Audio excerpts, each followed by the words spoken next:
May I use the dipper? Haven't you finished yet? Who's he talking to? I don't see anyone. Is he crazy? What are you staring at? Do I really look so terrible? Well, it's true. I didn't get any sleep last night. You probably think I've been out living it up. Think I've been drinking, eh? Do I smell of liquor?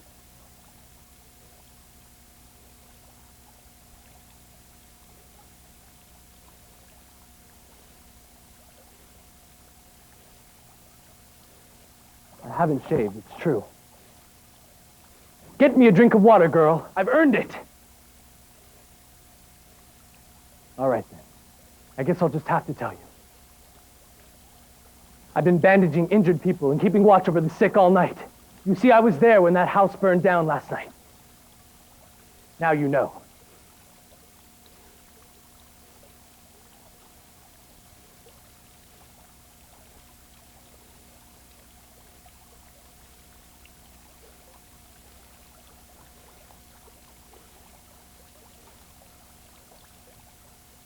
Thanks. Would you do me a great favor? My eyes are inflamed, as you can see. And my hands have been touching wounds and corpses all night, so I can't safely touch my eyes. Would you take my handkerchief, which is clean, and dampen it with some fresh water and bathe my poor eyes, would you? Would you be a good Samaritan?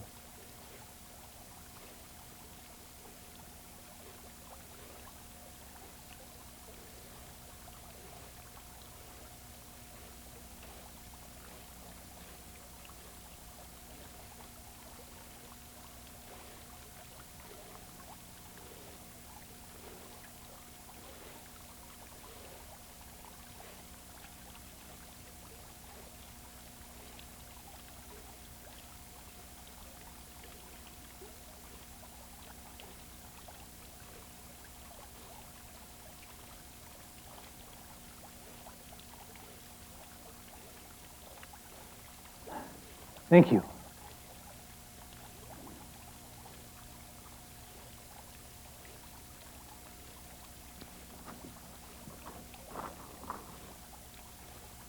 Oh, forgive me for being forgetful. It's just that I'm so tired. Excuse me, but I heard that you were at the accident last night. I was just reading about it in the paper.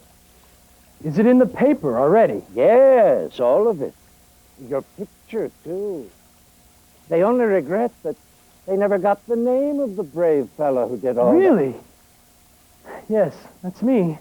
To whom were you speaking just now? Didn't you see? Would it be impertinent to ask what your name is? What would be the point? I don't like publicity. If you're praised, they find fault with you as well. The art of belittling has been so developed. Besides, I don't want any reward. Oh, so you're well off then? Not at all. Quite the opposite. You know, I think I've heard your voice before. When I was young, I had a friend who sounded just like you. I know it's impossible, but you couldn't be Mr. Arkenholtz, the merchant. He was my father. Fate works in strange ways. I saw you as a child, under the most difficult circumstances. Yes, they say I was born in the middle of a bankruptcy. Yes, exactly. May I ask what your name is? I'm Director Hummel. Are you? And I do remember you. Oh, you've heard my name mentioned in your family often, have you? Indeed. And mentioned often, perhaps with a good deal of disapproval? Yes, I can well imagine. I suppose they told you that I was the one who ruined your father. Everybody who brings ruin on himself, a stupid speculation, believes that that ruin has been brought by the one person he cannot fool. Well, to be very frank, Your father caused me to lose 17,000 crowns, which was my entire savings at the time. Isn't it strange how a story about the same event can be told in such different ways? Surely you don't think I'm lying. What am I to think? My father was no liar. Oh, yes. And fathers never lie. But then, I'm a father myself. What are you getting at? I saved your father from disaster. And he repaid me with all the horrible hate that gratitude causes. He taught his family to slander me. Perhaps you made him ungracious by poisoning your help with unnecessary humiliation. All help is humiliating. What do you want from me? I don't demand the money, but if you can do me some small services, I'll be well repaid. You see, I'm a cripple. Some people say I brought it on myself. Some people blame my parents. I prefer to blame life itself, with all of its pitfalls. But you see, I can't run upstairs or ring doorbells. That's why I'm asking for your help. What can I do? Well, first of all, you can push me to those playbills. I want to see what they're putting on this afternoon. Don't you have a man with you? Yes, he's gone on an errand. He'll be back soon. Are you a medical student? No, I'm studying languages. But beyond that, I have no idea what I'm going to do. Do you know mathematics? Yes, pretty well. Very good. Would you like a job, perhaps? Yes. Why not? Fine. Oh, I see they're performing the Valkyrie this afternoon. The captain and his daughter will be there. And since he always sits at the end of the sixth row, I'll put you next to him. Would you go to the telephone around the corner, please, and order a ticket for the sixth row, seat number 82. I'm supposed to go to the opera in the middle of the afternoon. Yes, and you're to obey me. And all will go well with you. I want to see you happy, rich, honored. Your debut as the brave rescuer today will make you famous tomorrow. Then your name will be worth a lot. Oh, what a strange adventure. Are you a gambler? Yes, unfortunately. We'll make that fortunately. Now go, telephone.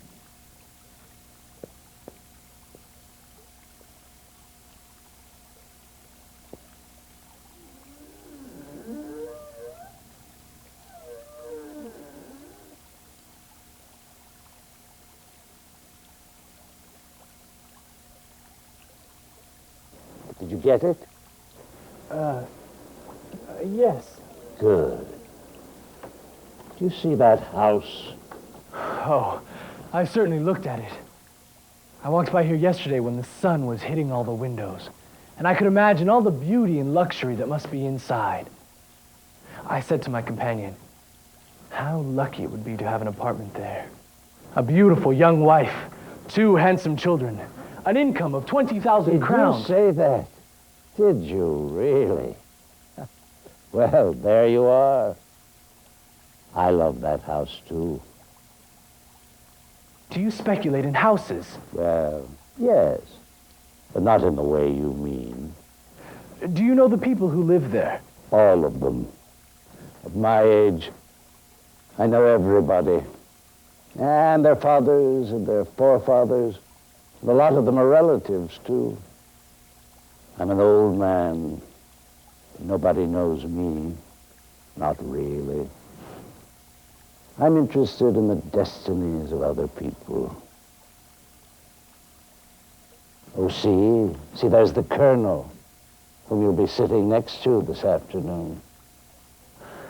Is that the colonel? I don't understand any of this. It's like a fairy tale. My whole life has been like a book of fairy tales, sir. The tales are all different, but they hang together by a common thread. And that marble statue there? It's a statue of his wife, naturally.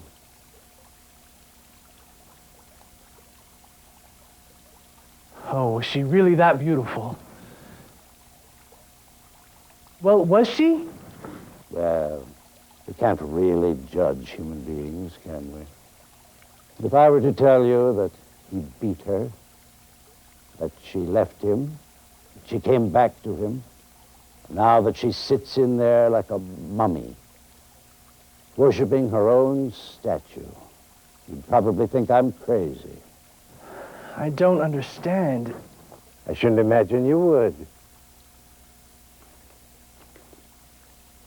That window is the window of the Hyacinth room. His daughter lives in there. She's out riding now, but she'll be home soon.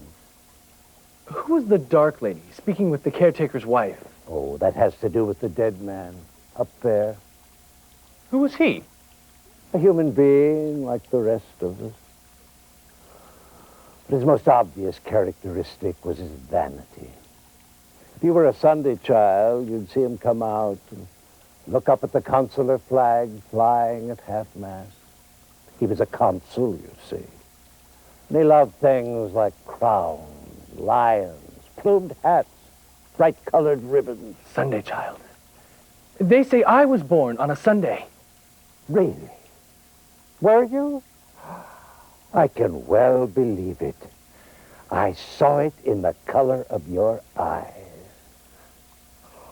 But that means you can see things others can't. Have you noticed that? Well, I don't know what other people see, but sometimes, after all, one doesn't talk about such things. I was almost sure of it. But you can talk to me, because I understand things like that. Yesterday, for example, I was drawn to that obscure street where the house later collapsed. I went there and stood in front of that building, which I had never seen before. Then, I noticed a crack in the wall, and I heard the floor splitting. I dashed over and grabbed this child who was walking right beneath the wall. The next second, the house collapsed. I was safe, but in my arms where I thought I had the child, there was nothing. Well, I must say. Tell me, why were you gesturing over there at the fountain a while ago? And why were you talking to yourself? Didn't you see the milkmaid I was talking to? The milkmaid? Surely, the one who gave me the dipper. Well, that's how it was. Well, I can't see, but I can do other things. Look at the old lady in the window. She was my fiancée ages ago. Now she doesn't even recognize me. We see each other every day, and it doesn't affect me in the slightest. We vow to love each other eternally. Eternally. How foolish you were back then. We never talked to our girls like that. Forgive us, young man. We didn't know any better. But can you see how she was once young and beautiful? It doesn't show. But wait, there is something attractive about her face. No, but I can't quite see her eyes. Look, there's the caretaker's wife. The dark lady over there is her daughter by the dead man. And that's why her husband got the job of caretaker. The dark lady is having an affair with an aristocrat who expects to get rich. He's in the process of getting a divorce now from his present wife. He's giving him a stone house to get rid of him. The aristocratic lover is the son-in-law of the dead man. That's fearfully complicated. You think so? But who was the dead man? You asked me just now, and I told you. you care to look around the corner at the service entrance, you'll see a gang of beggars out there that he helped. When he felt like it, that is. So he was a charitable man? Yeah, sometimes. But not always. People are like that. Now, will you push me into the sun a little? Terribly cold. And you can't get up and about, your blood congeals. I suppose I'm going to die soon. I understand that. But before I do, there are certain things I want to arrange. Take my hand.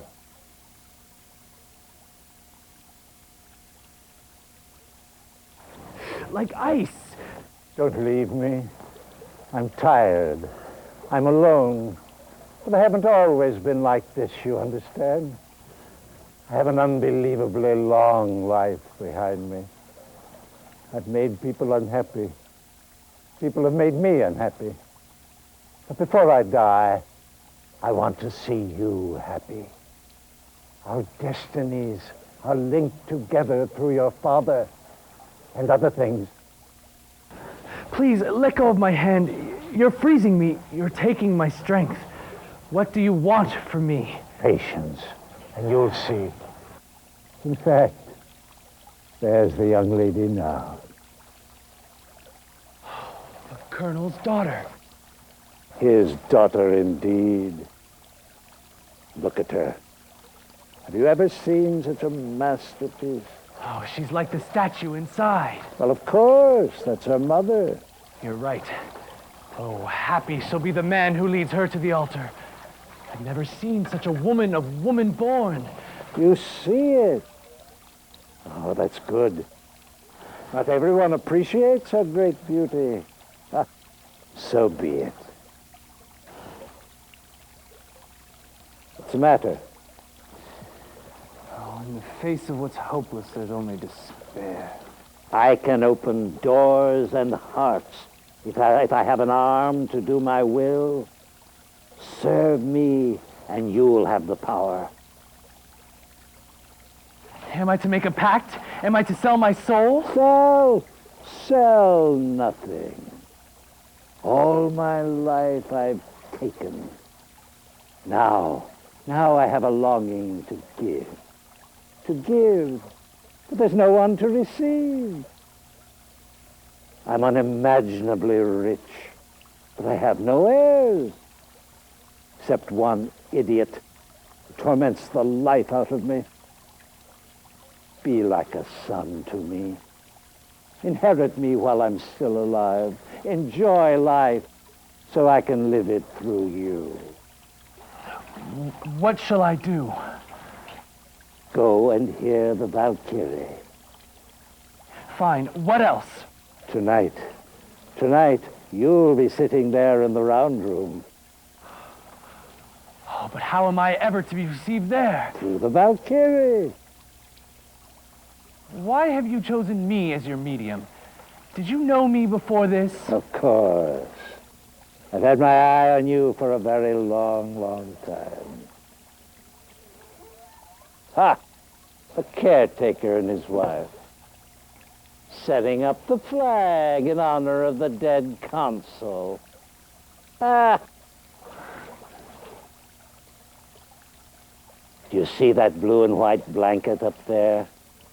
It was made for two to sleep under. But now there's only one. Oh, look. Look. There's my little girl. She's talking to the flowers. Is she not like a blue hyacinth? Now she's giving them a drink. Nothing but pure, pure water, which they'll transform into colors and fragrances. There comes the colonel with the paper. He's showing her the house that collapsed. Now he's pointing to your picture. She's not indifferent. Now she's reading about your exploit. the clouding over? What if it rains? I'll be in a fine mess unless Johansson gets back soon. Look at my old fiancée. The gossip mirror is the only mirror she uses, because in it she sees not herself, but the outside world. The outside world can see her. She hasn't realized that yet. Anyway, she's a handsome old baggage. Good God, what am I seeing? What do you think you see? Don't you see the dead man? I see nothing. This is happening precisely as I thought it would. Tell me. He's gone out to the street. Now he's turning to look at the flag. Probably to count the reeds. Woe betide if one of them is missing. Oh, now he's turning to go around the corner. Oh. Now he's going out to the service entrance to count the beggars. The poor are very decorative. The coffin was followed by the blessings of many. Ah! Well, he won't get my blessing. Between us, he was a dirty old scoundrel. But charitable. A charitable scoundrel. Was always planning his own beautiful funeral. When he found out the end was near, he cheated the government out of 50,000 crowns.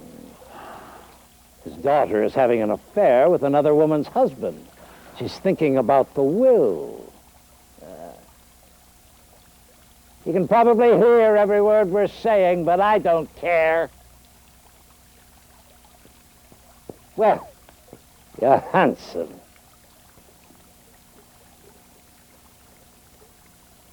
Not at home. Oh, you fool. What about the telegraph office? Nothing.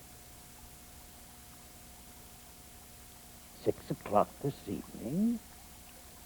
Special edition. His full name, Arkenholz, student,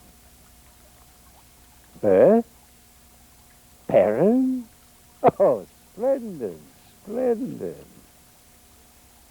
Oh, he didn't want to. Well, he has to. Here comes the aristocrat. Push me around the corner so I can hear what the poor people are saying. And Arkenholz, you stay here and wait for me. Oh, hurry. Hurry.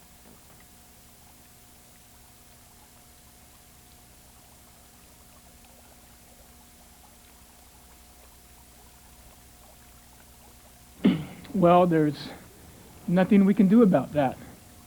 We'll just have to wait. I can't wait. Really?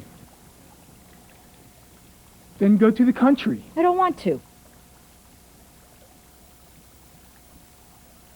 Come over here. Otherwise, they'll hear what we're saying.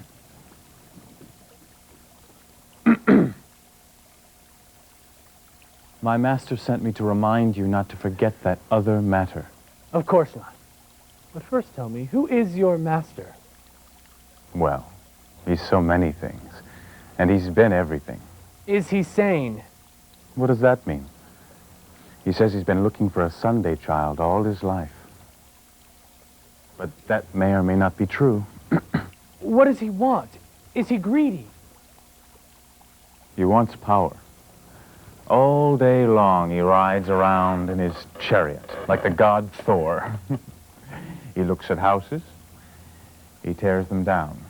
He opens new streets, builds great squares. But he breaks into houses, too. Creeps in through windows. Plays havoc with people's lives. Kills his enemies and never forgives or forgets. Can you imagine, sir, that old cripple has been a Don Juan, even though he's always lost his women? How do you explain that? Well, he's so sly, he always gets the women to leave when he's tired of them. But now he's a sort of horse thief in the human market. He steals people in many ways. He literally stole me out of the hands of the law. You see, I made a mistake, but one which only he knew about. So instead of having me locked up, he made me his slave. And now I slave for my food, which isn't the best. But what does he want to do in this house? That's not for me to say. I think I'll just walk away from all this. Look!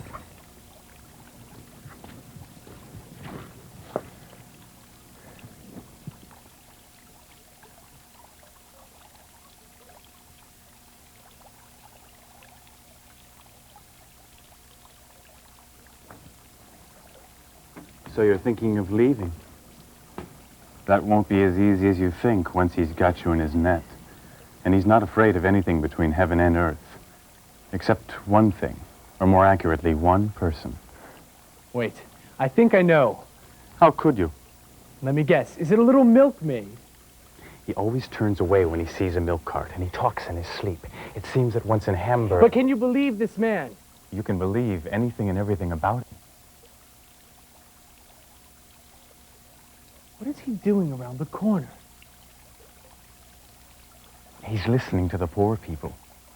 He sows a little word, picks out one stone at a time until the house collapses. Figuratively speaking, of course. You see, I'm an educated man, and I've been a book dealer. Do you still plan to go away? I don't want to seem ungrateful. He rescued my father once, and now he's only asking a small favor in return. Which is? I'm supposed to go and see the Valkyrie. I don't understand that. But then he always has new ideas. See? He's talking to that policeman. He always keeps in good with policemen. Makes use of them.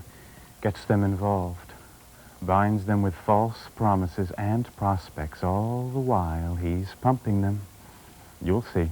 He'll be received in the round room before nightfall. What does he want in there? What has he to do with the Colonel? I can guess, but I'm not sure. You'll find out when you get there. Oh, I'll never be received there. Well, that depends on you. Go to the Valkyrie. Is that the way? Well, didn't he say so? Look at him in his battle chariot, drawn in triumph by the beggars who won't get a penny by way of reward. Only a hint there'll be something in his young man who, in spite of danger to his own life, saved many in yesterday's accident. Hail, Arkenhold! Applaud him, fellow citizens. It's Sunday, of course, but the ass in the well and the grain on the field absolve us. And though I'm not a Sunday child, I have the gifts of prophecy and healing. For once, I brought a drowned person back to life. It was in Hamburg, on just such a Sunday as this. Jansen, get me out of here. What is all this? We'll see. We'll certainly see.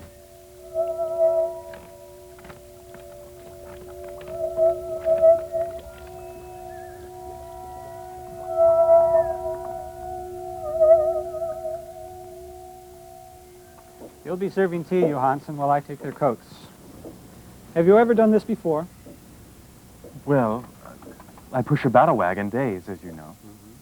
But in the evenings, I serve as a waiter at parties.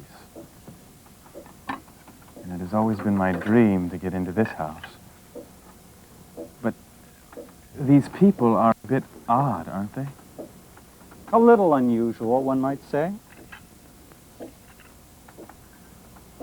Is it going to be a musical evening or what? It will be the usual ghost supper. They'll drink tea, not say a word, or the Colonel alone will speak. Then they'll crunch their crackers all at the same time, so that it sounds like rats in the attic. Why is it called a ghost supper? They look like ghosts, and they've kept this up for 20 years. Always the same people saying the same things, or else they stay still so they won't have to be ashamed. Isn't there a lady of the house, too? Oh, yes, but she sits in there because her eyes can't stand lights. In there? Didn't I tell you they're a little unusual? What does she look like? Like a mummy. See? There she is. Good heavens! Open the cupboard. Haven't I told you to keep the door closed? Polly, be good now. And Polly will get something good. Pretty Polly. Oh, pretty Polly. Pretty Polly. She thinks she's a parrot. Who knows? Maybe she is. Pretty Polly. Polly, whistle for us. Huh? I thought I'd seen it all. Pretty Polly. You see, when a house gets old, it gets moldy. Polly. And when people are together tormenting each other for long times, they go crazy. This lady of the house... Shut up, Polly!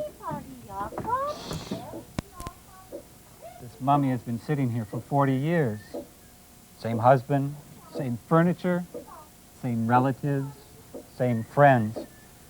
And what has happened in this house, I hardly know where to begin.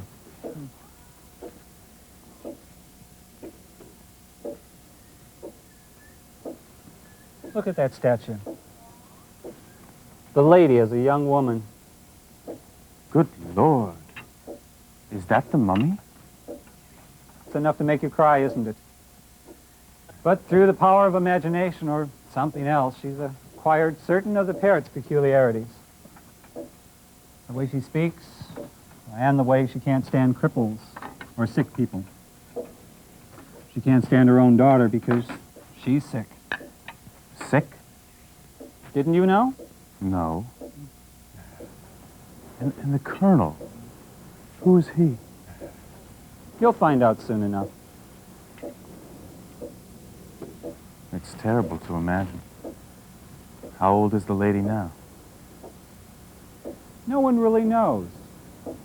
But they say that when she was 35, she looked as if she were 19. And she convinced the Colonel that's exactly what she was, right here in this house. Do you know what that Japanese screen is for?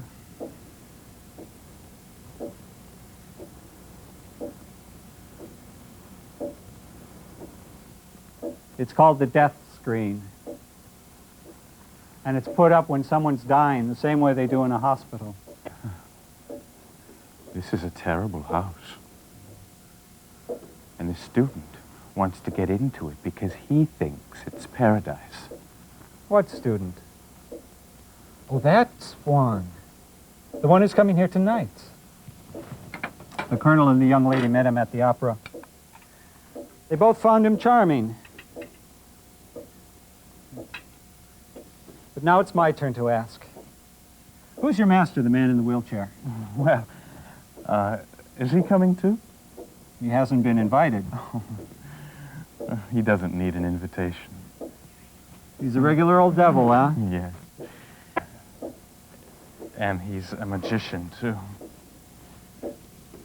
I think he can go through locked doors. Scoundrel. You better be careful what you say. Announce me to the Colonel. But we're expecting company. I know that, but my visit is as good as expected, though not exactly looked forward to. Oh, what was the name? Director Hummel? Of course. Get out. I said get out.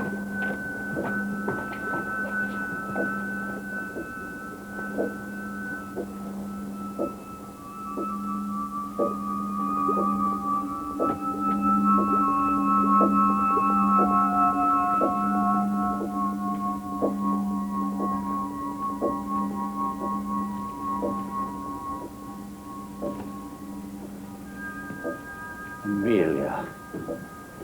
She. Pretty Polly. What is that? Sounded like a parrot. Is it you, Jakob? This place is haunted. Is it you? Good God in heaven. Who are you? Is it you, Jakob? My name is Jakob. And mine is Amelia. No. No. Oh, my God. This is what I look like, yes. And once looked like that. We learn a lot from living, don't we? I stay mostly in the cupboard, both to get out of seeing and to get out of being seen. But Jakob, what are you looking for here? My child.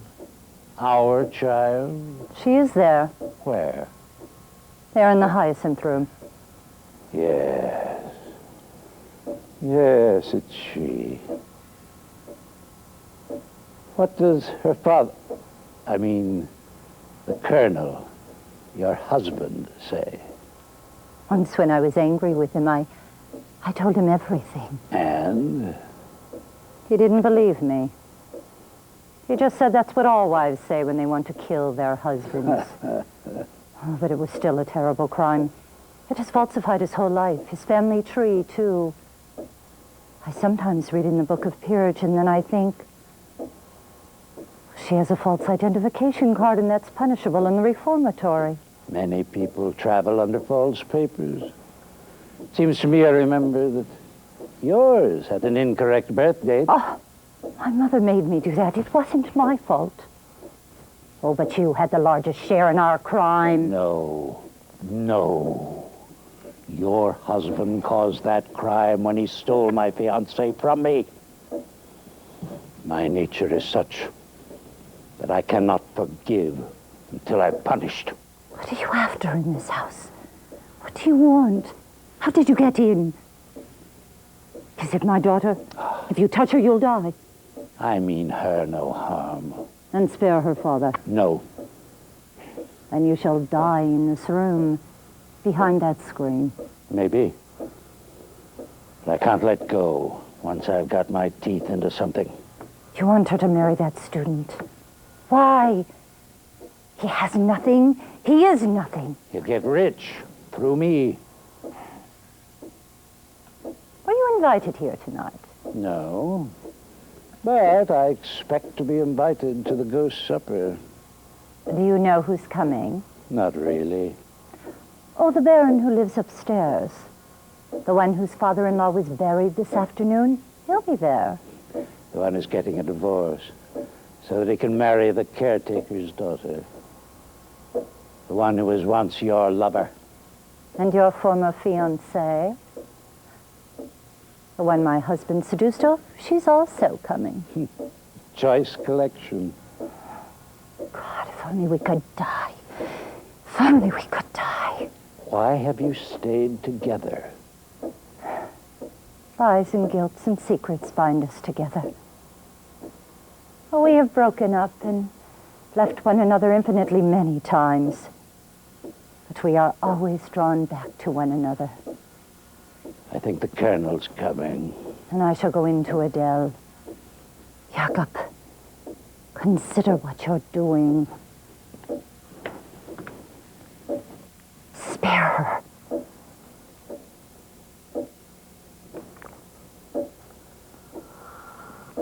Please be seated.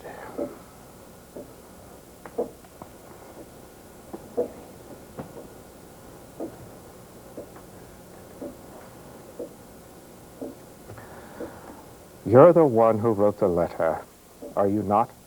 Yes. Your name is Hummel? Yes. Since I know you've bought up all my outstanding notes, it is clear that I am at your mercy.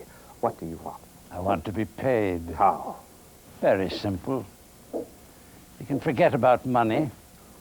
You receive me in your house as a guest. If you'll be satisfied with so little. Thank you. And then? Fire Vincent. Why should I? My faithful servant, who has been with me for a generation, who has been given a national medal for long and faithful service. Why on earth should I fire him? He's not what he seems to be. Who is, really? That's true. But it doesn't matter. Vincent must go. Do you want to run my house? Yes, since I own everything here. Furniture, curtains, china, linen, and all the rest. What rest? Everything. I own everything here. It's all mine.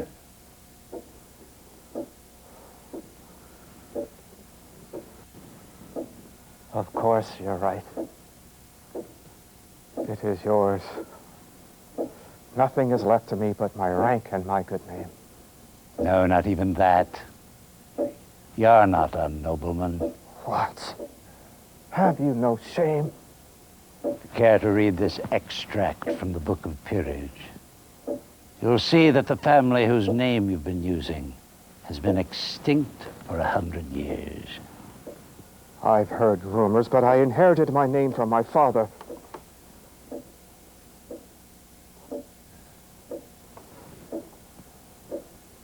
It's true. You're right. I'm not a nobleman. I have to take off my signet ring. It belongs to you as well. Now let's continue. You're not a colonel either. I'm not? No. You were an acting colonel in the American Volunteer Service. But after the war in Cuba, there was an army reorganization. And all those titles were abolished. Is it true? Would you care to see for yourself? No. No. Who are you? That you have the right to strip me naked like this? Look in the mirror. Take out your teeth. Shave off your mustache. Let Benson untie your corset. And perhaps the lackey XYZ will recognize himself.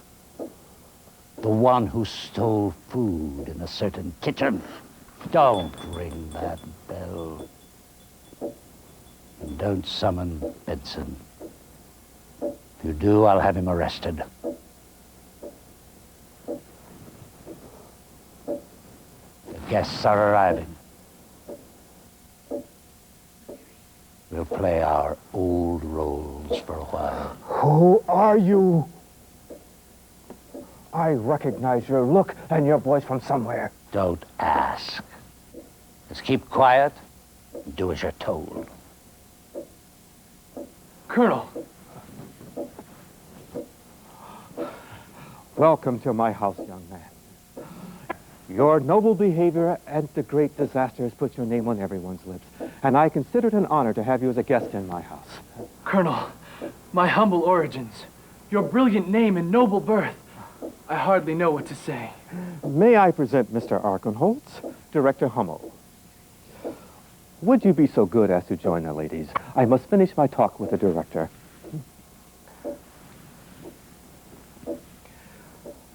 A superb young man. Musical, sings, writes poetry. If he were a nobleman and an equal, I'd have no problem. What? My daughter. Your daughter, indeed. But apropos her, why does she always sit in there? She has to sit in the Hyacinth room when she's not out of doors. It's a peculiarity of hers. Here comes Lady von Holstein-Krone. My fiancée. A charming woman, a pillar of the church.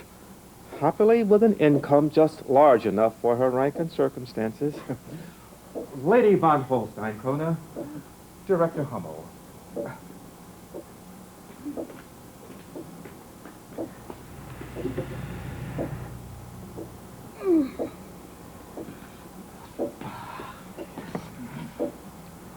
Baron Skanskorg. It's the jewel thief, I think.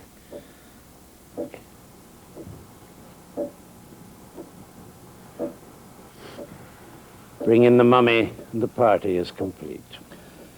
Polly!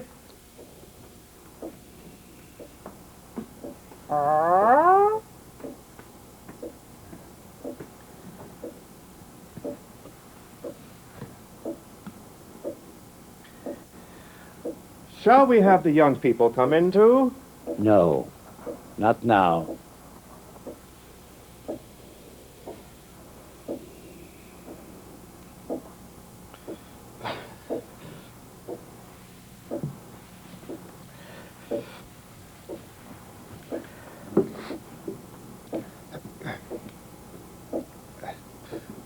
Shall we have tea served then? What would be the point? We all hate tea. May we converse then? Talk about the weather, which we already know. Ask how we are, which we also know. No. I prefer to talk about paternity, for instance. Opportunities sometimes present themselves when the most secret of secrets must be revealed. When crimes must be exposed and the villains, their masks torn off. How quiet become. For example, in this respectable house, this beautiful home in which beauty, culture, wealth are united. All of us sitting here know who we are, don't we? I don't need to tell you. And of course, all of you know who I am, though you pretend you don't. In there, my daughter, yes, mine, is sitting. She's lost the will to live without knowing why. She's wilted in this air, which is fetid with crimes, deceptions, and all sorts of horrors. That was why I sought a young stranger in whose presence she might enjoy the light and warmth that radiates from noble acts. That was my mission in this house. To get rid of the weeds, to expose the crimes, to bring everything to its just account, so that these young people might have a fresh start in this house which I shall give them. Now, I shall grant safe conduct to all of you, one by one. But anyone who stays will be arrested. You hear the clock ticking, ticking like the death watch beetle in the wall? Do you hear what it's saying? Time, time, time, time. Presently it will strike, and then you may go, but not before.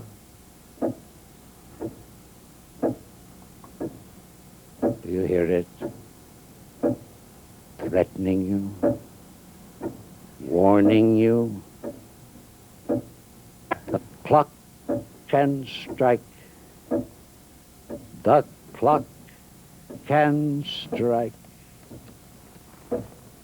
And I can strike too. Do you hear?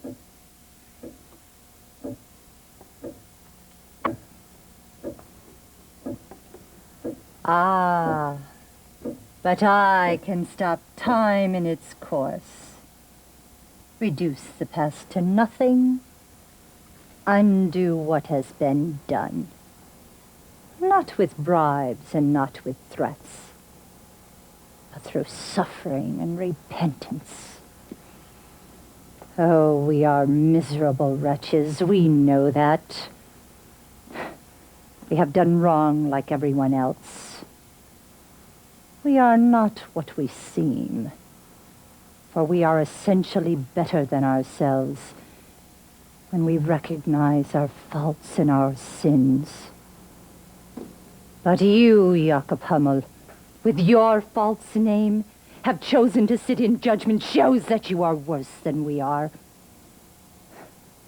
You are not the one you seem to be, for you are a thief of human souls. You stole me once with false promises. You murdered the consul who was buried today. You strangled him with promissory notes. You have stolen the student by binding him with an imaginary debt of his father's who never owed you a penny. But I... There is a dark spot in your life. I'm not quite sure. But I think, perhaps I suspect.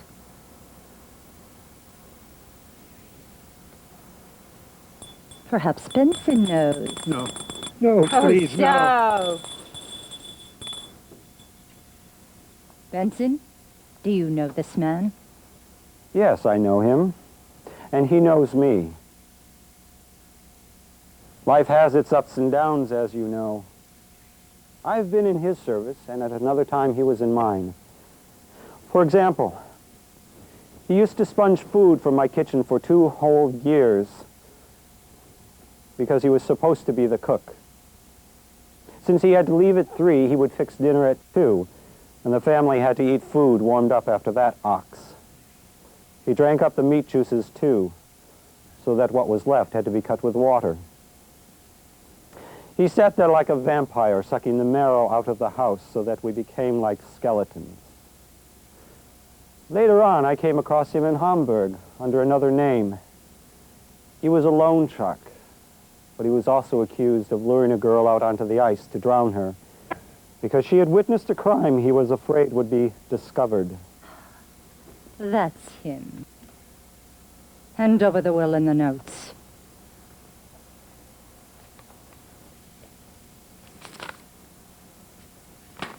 Fale? Are you there, Jakob? Jakob is here. Pretty Pally. Can the clock strike now? The clock may strike. Cuckoo. Cuckoo. The clock has struck. Get up. Come into the cupboard where I have been waiting for 20 years, weeping over our sin. Inside hangs a cord that represents the one you strangled the consul with, the one in which you intended to strangle your benefactor. Go. Benson, get the screen.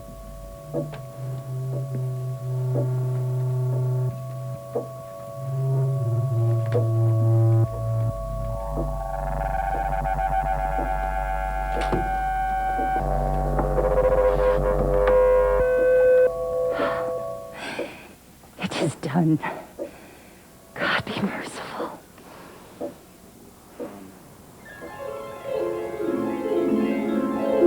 I saw the sun. To me it seemed that I beheld the hidden. Men must reap what they have sown. Deeds that you have wrought in fury cannot in evil find redress. Comfort him you have distressed with loving kindness, this will heal. No fear has he who does no evil. Sweet is innocence.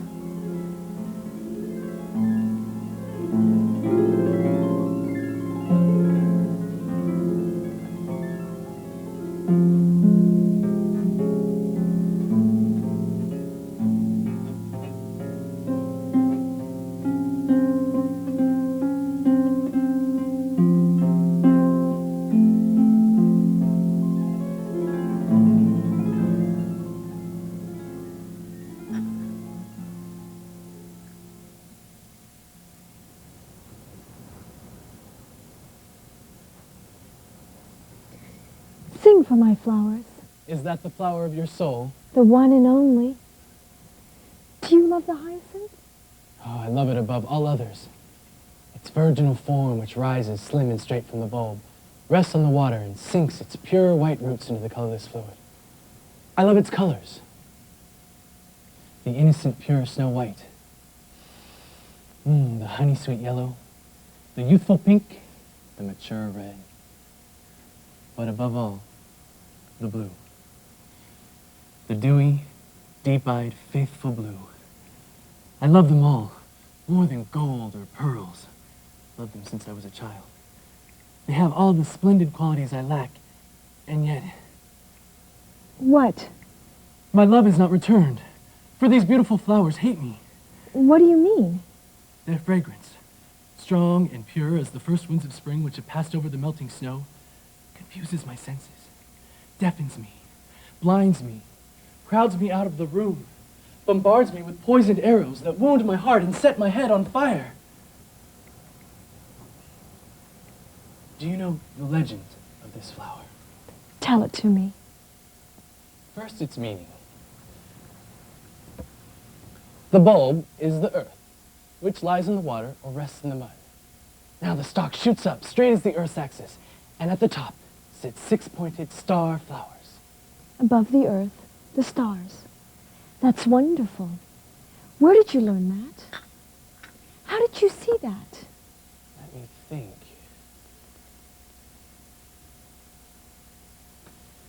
In your eyes. So you see, it's an image of the cosmos. That's why Buddha sits with the bulb, the earth, watching it, brooding over its growing outward and upward, transforming itself into a heaven. Our poor earth will become a heaven. It is for this that Buddha waits. Now I see. Isn't the snowflake six-pointed too, like the hyacinth? You're right. That means snowflakes are falling stars. And the snowdrop is a snow star grown out of the snow. Ah, the golden red Sirius, the largest and most beautiful of the stars in the firmament, is the narcissus with its gold and red chalice and 6 white rays. Have you seen the shallot in bloom? Of course I have. It bears its flowers in a ball, a globe, like the celestial dome strewn with white stars. Oh, how glorious! Whose thought was that? Yours. Yours. Ours. We have given birth to something together. That means we are married. Not yet. What remains? Waiting. Trials. Patience. Fine. Try me.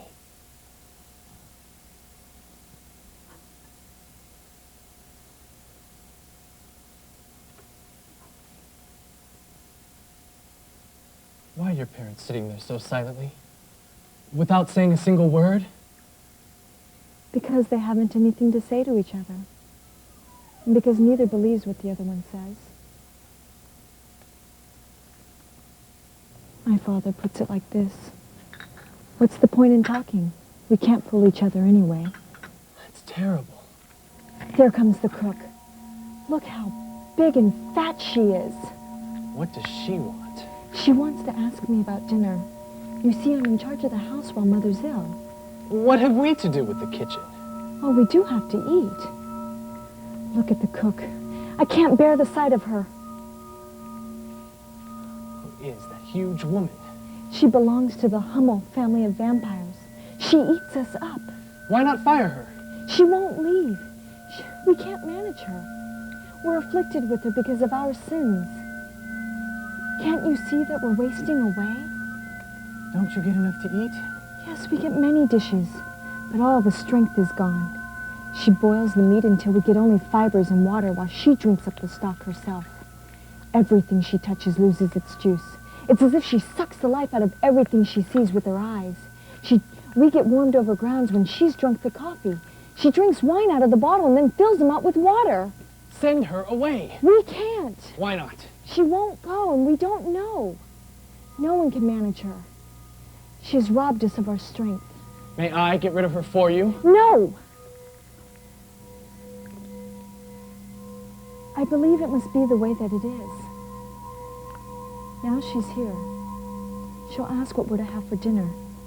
I'll say this and that. She'll object. And in the end, it'll be as she wants. Let her decide by herself, then. She won't.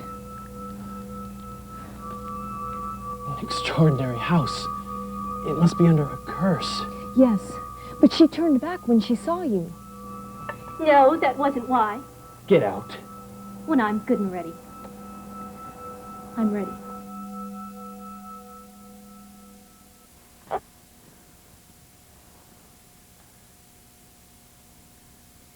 Don't lose your temper. Practice patience. She's one of the ordeals we must endure in this home. You see, we have a maid, too, whom we have to clean up after. Oh, I feel as though I'm sinking. Let's have music. Wait. A song. Patience. This room is called the Room of Ordeals. It's beautiful to look at, but it consists of nothing but flaws. It is beautiful, but a little cold. Why don't you have a fire going? Because the stove smokes. Can't the chimney be cleaned? It doesn't help. Do you see the writing desk over here? Oh, it's exceptionally beautiful. But one leg's too short. Every day I put a piece of cork under the leg, but the maid takes it away when she sweeps, and I have to cut a new one. The pen holder is covered with ink every morning, and all the pens as well, and I have to wash them when she's through every blessed day. What's the worst job you can think of? Folding the laundry. Ugh. That's my job. Ugh. What else? To be awakened at night when I have to get up and put the upper hook on the window, the one that's banging in the wind, the one the maid has forgotten to close. What else? To have to get up on a ladder and repair the damper cord after the maid has torn it off. What else? To sweep up after her, to make a fire in the tile stove when all she's done is put the wood in. To watch the dampers, to dry the glasses, to set the table over again, to open the windows so the house can air out, to make my bed over again, to rinse the water decanter when it gets green with mold, to buy matches and soap, which we're always running out of, to wipe chimneys and trim the wicks so the lamp won't smoke. A song. Let's have a song. Wait. First comes the drudgery of keeping the dirt of life at a distance. But you're wealthy. You have 2 servants. That doesn't matter. It wouldn't matter even if we had 3. It's hard to live. And I get so tired sometimes. Imagine having a nursery on top of everything else. Oh, the greatest joy of all. And the most expensive. Is life worth that much trouble? I guess it depends on the reward one expects for all that trouble. I wouldn't shrink away from anything if I could win your hand. Don't talk like that. You can never have me. Why not? You mustn't ask that question. But you dropped your bracelet from the window. Because my hand has become so thin. There's the one who's devouring me. Get out. You suck the strength out of us, and we out of you. We take the blood, and you get water in return. Colored water. Colored. I'll go now. But remember, I could stay as long as I like.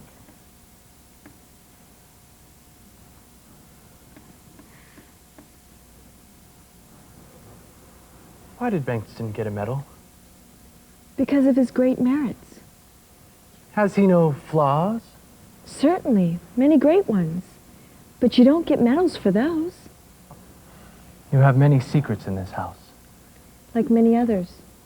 Allow us to keep ours.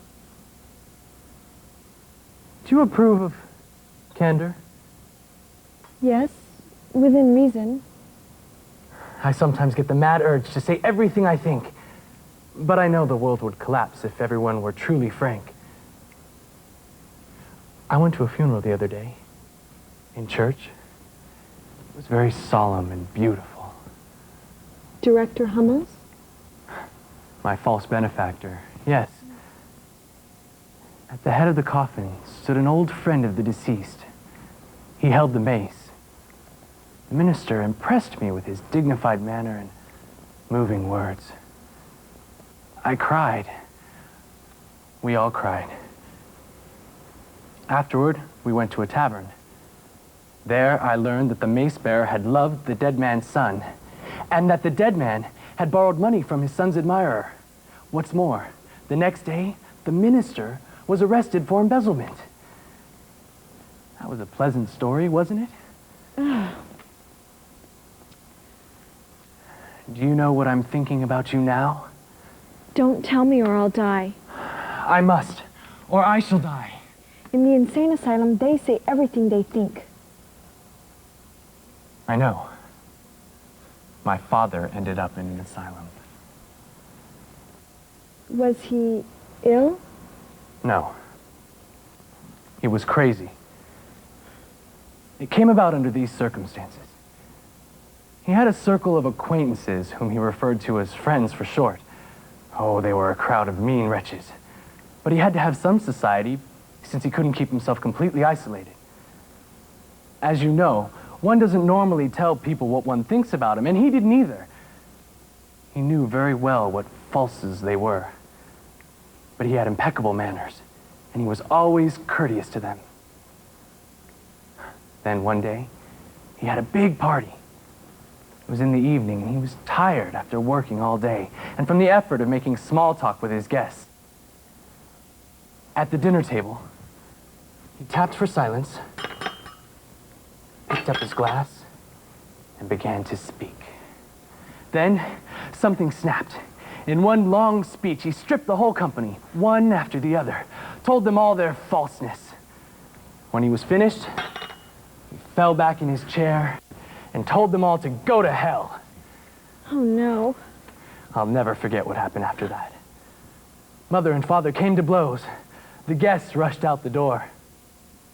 My father was taken to the insane asylum. He never came back. Keeping still too long, quiet waters turned stagnant. And that's how it is in this house, too. Oh, I thought it was paradise the first time I saw you come in here. I stood out there on a Sunday morning looking in. I saw a colonel that wasn't a colonel. I saw a mummy that wasn't a mummy. I saw an old maid. Speaking of which, where is maidenhood? Where is beauty to be found? In nature, and in my mind, at least when it's in its Sunday clothes. Where are honor and faith? In children's stories, in children's fancies. Where is anything that fulfills its promise? In my imagination. Now your beautiful flowers have poisoned me, and I have passed the poison on to you. I asked you to be my bride in a home filled with poetry, music, and beauty. And then the cook came in. Please, try once more to strike fire and beauty from the golden harp. Try, I beg you, I'm asking you on my knees.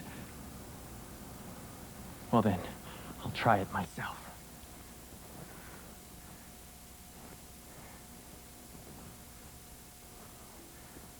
Oh, it is deaf and dumb. Imagine, the most beautiful flowers are so poisonous, are the most poisonous. Thus, the curse of life rests on all of creation. Why didn't you want to be my bride? Because the very spring of life within you is sick. Oh, now I feel that vampire in the kitchen beginning to suck me dry. There are poisons that blind men and poisons that open men's eyes. I seem to have been born with the latter kind, for I cannot see the ugly as beautiful, nor call evil good. I can't.